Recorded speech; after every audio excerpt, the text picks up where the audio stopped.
Sean todos muy bienvenidos a una nueva lección de nuestro estudio del Evangelio de Juan. En la lección de hoy estaremos revisando el capítulo 2 de este maravilloso Evangelio, los versículos del 1 al 12. Antes de comenzar y realizando un resumen de la lección anterior, estuvimos estudiando los versículos del 38 al 51 del capítulo 1 de este maravilloso Evangelio. Esta sección corresponde al llamado de Jesús a sus discípulos. Vemos cómo Jesús llama a Felipe, a Natanael, a Pedro,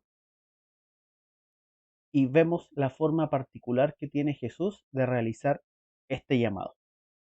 Si no han visto la lección anterior, los invitamos a que la puedan revisar. Muy bien, en la lección de hoy estaremos revisando el primer milagro de nuestro Señor Jesús. Al tercer día se hicieron unas bodas en Caná de Galilea, y estaba allí la madre de Jesús. Y fueron también invitados a las bodas Jesús y sus discípulos. Y faltando el vino, la madre de Jesús le dijo: no tienen vino. La frase al tercer día nos lleva de vuelta al llamamiento de Felipe y Natanael en el pasaje anterior. Este es el último de una serie de indicadores de tiempo que sugiere que los acontecimientos ocurridos desde la entrevista de Juan el Bautista con las autoridades hasta las bodas en Caná ocurrieron en el lapso de una semana. Unas bodas eran un acontecimiento social importante en la Palestina del siglo I. La celebración podía durar hasta una semana. La madre de Jesús. Juan nunca se refiere a María por su nombre en este evangelio. La madre de Jesús estaba en esta boda particular. Su presencia y la de Jesús sugiere que quienes se estaban casando eran familiares o amigos de la familia.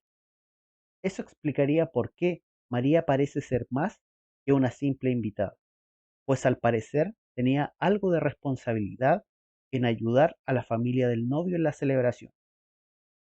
Por ejemplo, estaba al tanto de la falta de vino y tomó la iniciativa para solucionar este problema. La terminología diferente que se usa para María, que María estaba allí y Jesús y sus discípulos fueron invitados, también sugiere que ella tuvo algún papel en el servicio del acontecimiento. Como José no se menciona, la última vez que aparece en los evangelios es en el relato del viaje a Jerusalén cuando Jesús tenía 12 años. Puede ser que José ya hubiera muerto. En la crucifixión Jesús dejó a María al cuidado del apóstol Juan, de modo que para ese tiempo ciertamente José ya estaba muerto. Jesús santificó la institución del matrimonio y la ceremonia como tal por el hecho de haber asistido a la boda y realizado allí su primer milagro.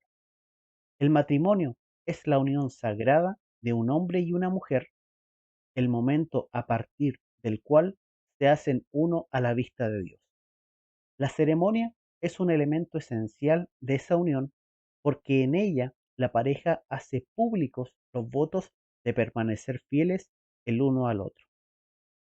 La participación de Jesús en la celebración revela que su ministerio es bien diferente al de Juan el Bautista, su precursor. En lugar de ser la voz en el desierto, Jesús tenía la tarea más difícil de mezclarse socialmente con las personas y ministrarlas en sus actividades diarias. Jesús le dijo: ¿qué tienes conmigo, mujer? Aún no ha venido mi hora. Su madre dijo a los que servían: haced todo lo que os dijere. El vino era la bebida básica del antiguo Oriente, debido al clima cálido y a la falta de medios de refrigeración o purificación. El jugo de fruta tendía a fermentarse.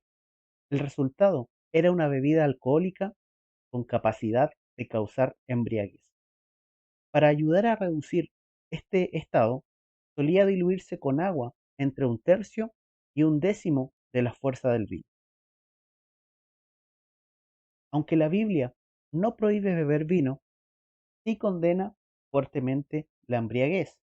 Podemos ver algunos versículos en Génesis capítulo 9, versículos 20 al 27, Proverbios capítulo 20, versículo 1, Romanos capítulo 13, versículo 13, Primera de Corintios capítulo 5, versículo 11, Gálatas 5, 21 y Efesios 5, 18.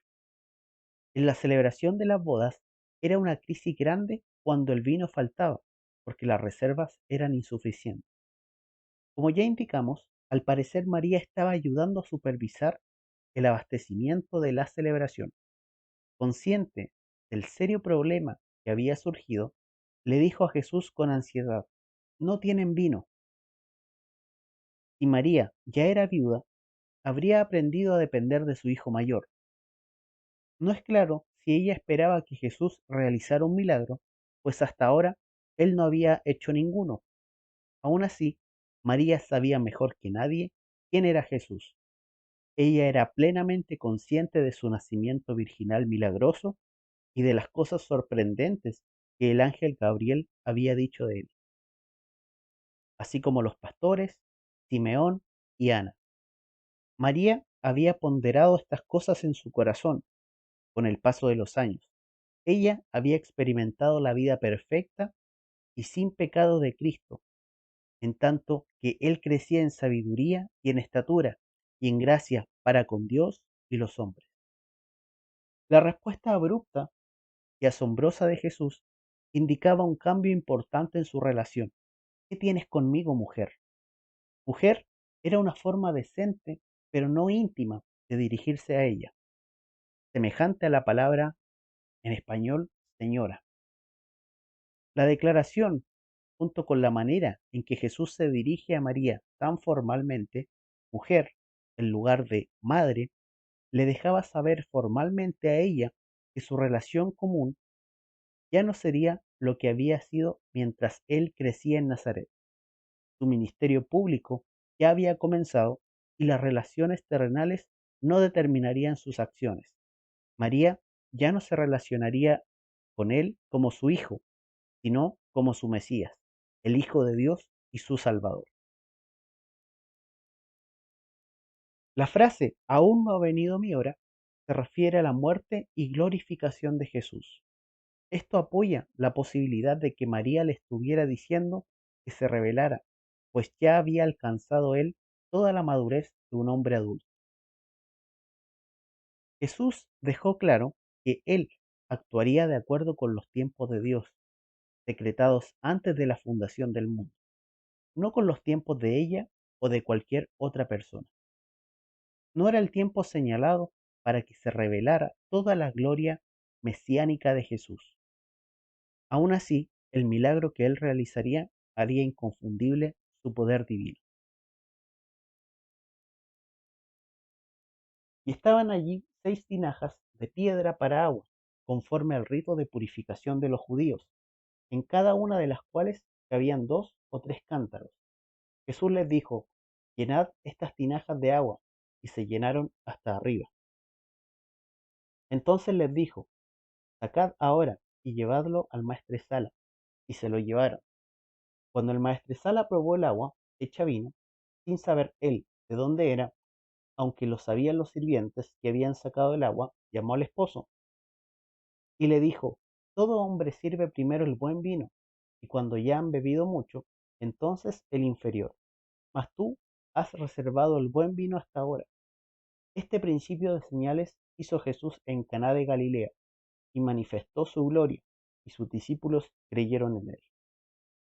Después de esto, descendieron a Capernaum él, su madre, sus hermanos y sus discípulos, y estuvieron allí no muchos días. Como Juan lo explica para el beneficio de los lectores gentiles, los judíos usaban las tinajas de piedra para el rito judío de la purificación.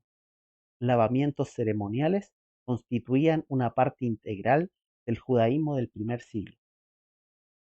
Los judíos usaban las tinajas de piedra para guardar el agua de la purificación ritual, porque, a diferencia de las tinajas de barro, creían que no se contaminaban. Estas eran tinajas grandes, en cada una de las cuales cabían 2 o 3 cántaros.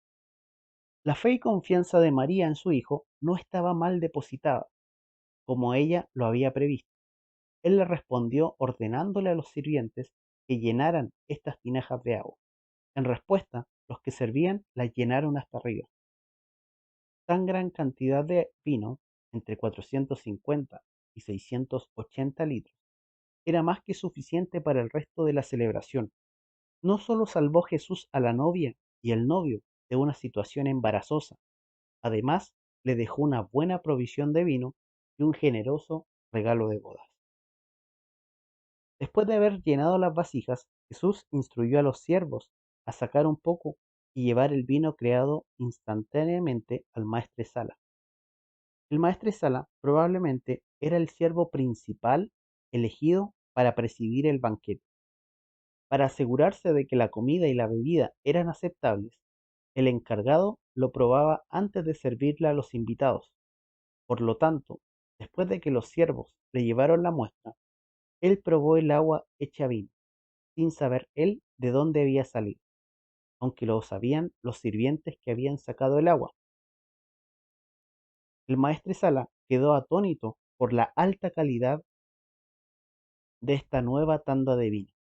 Entonces llamó aparte al novio y le dijo: todo hombre sirve primero el buen vino, y cuando ya han bebido mucho, entonces el inferior.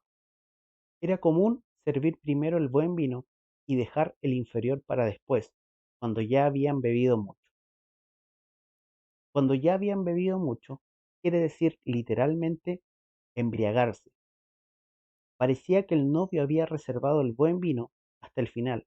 Con seguridad se trataba del mejor vino jamás probado. Este vino no provenía del proceso normal de fermentación de uvas, viñas, tierra y sol. El Señor lo creó de la nada. Era una verdadera evidencia de que Él es el creador.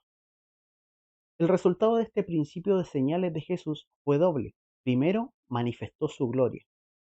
Esto es, mostró su deidad. Las señales de Jesús no eran simples demostraciones poderosas de compasión. Estaban diseñadas para revelar quién era Él en realidad, pues ellas manifestaban de manera inequívoca que Dios estaba obrando. No obstante, los milagros, señales y maravillas no necesariamente convencían a las personas de creer en el Señor y en el Evangelio. No hay registro de que alguno de los siervos que fue testigo de la conversión del agua en vino lo siguiera.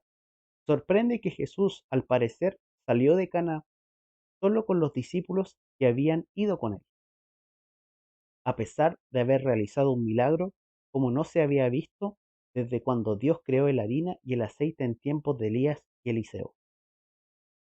Sin embargo, sus discípulos creyeron en él, vieron de primera mano una confirmación milagrosa de su fe después de haber oído el testimonio de Juan el Bautista, según el cual Jesús era el Mesías. De haber oído las palabras del propio Jesús y de haber creído en él, muchas otras personas llegarían a creer cuando leyera el Evangelio de Juan, como él lo hizo. Y ese es el propósito de Juan al escribir todo su Evangelio, no solo el relato de este milagro. Hizo además Jesús muchas otras señales en presencia de sus discípulos, las cuales no están escritas en este libro, pero éstas se han escrito para que creáis que Jesús es el Cristo, el Hijo de Dios, y para que creyendo tengáis vida en su nombre. Juan capítulo 20, versículos 30 y 31. Muy bien, hemos llegado al final de esta lección. Espero que sea de mucha bendición para sus vidas y recuerden, cualquier duda o consulta la pueden realizar. Estén muy bien, nos vemos en la próxima lección.